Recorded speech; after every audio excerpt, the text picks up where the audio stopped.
Music can be made of many different sounds, of course, and it's necessary to consider how they fit together into larger groups. Later, when we think about the form of a piece of music over time, we'll think in terms of times when things were mostly staying the same and when we notice that they're changing towards some new stable state. When the music is maintaining a stable relationship between all its sounds, it's most useful to describe the music in terms of its texture. How might you describe something's texture outside of music? Smooth? Bumpy? Dense or sparse? In the same way, musical texture refers to how many things are going on in the music and how they relate to each other.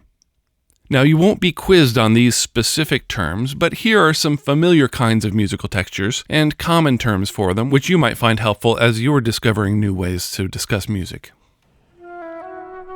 This passage has just one note at a time. Drawing on Greek words, it gets called monophonic.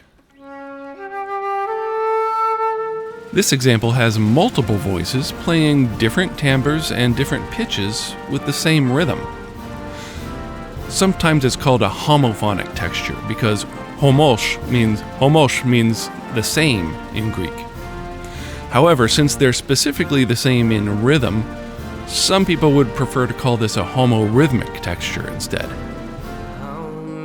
Next, must a man walk down before you can call him a man? This is the most common texture in popular music. How many seas must a white dove sail before? How many things are going on, and how do they relate to each other?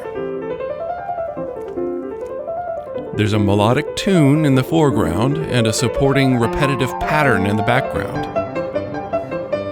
This is usually called a melody and accompaniment texture.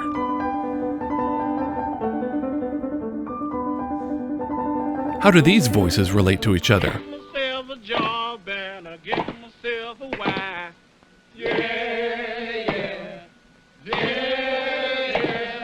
One voice does one thing and another voice does something else.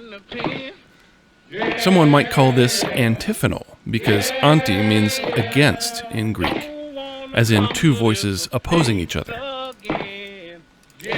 Or you might just call it call and response. You might also just describe them as conversing, arguing, or trading off. How would you describe this texture? There's a lot of time between the notes, and they have fast attacks and releases. You might find it helpful to call this a pointillistic texture, drawing from visual art. At least it's in English. What's going on in this example? How many things are happening, and how do they relate to each other?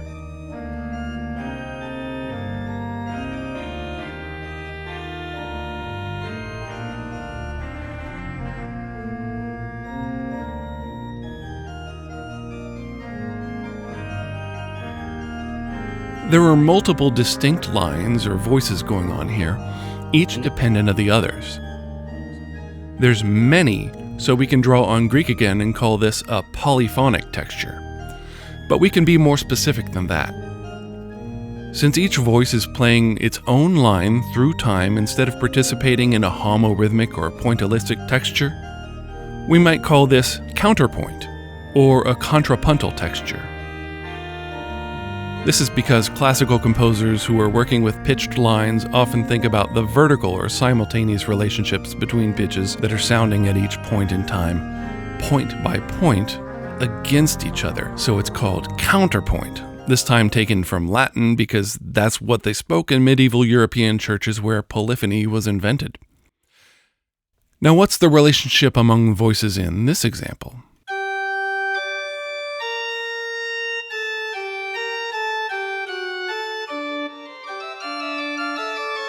Each voice is independent, but they start off playing the same thing, even if it's changed a bit in pitch and shifted later in time. We call this imitative counterpoint because each voice copies or imitates the first one. When each line is exactly the same, but just starting later, like when you sing row, row, row your boat, it's called it's an R word, you know it? A round. Or often in classical music, it's canon, because canon means rule in Latin. Each voice copies the first voice because that's the rule.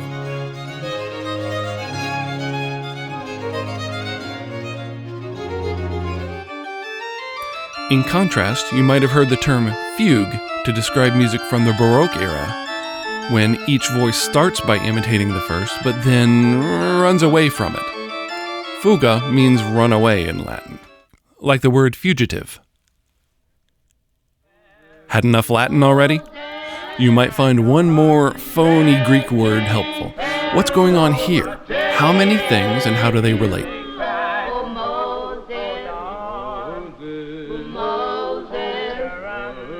Here they seem like they have the same pattern in mind, but swarm around it instead of staying synchronized. It's not exactly homophonic, so you might call this a heterophonic texture, since heteros means different in Greek.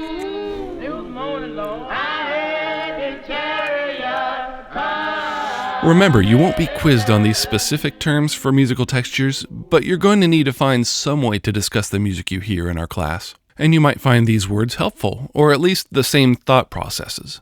It's important to describe things in familiar, self-honest terms. Describe what you actually hear going on, not just as bad or cool, but find some way to be more specific about it.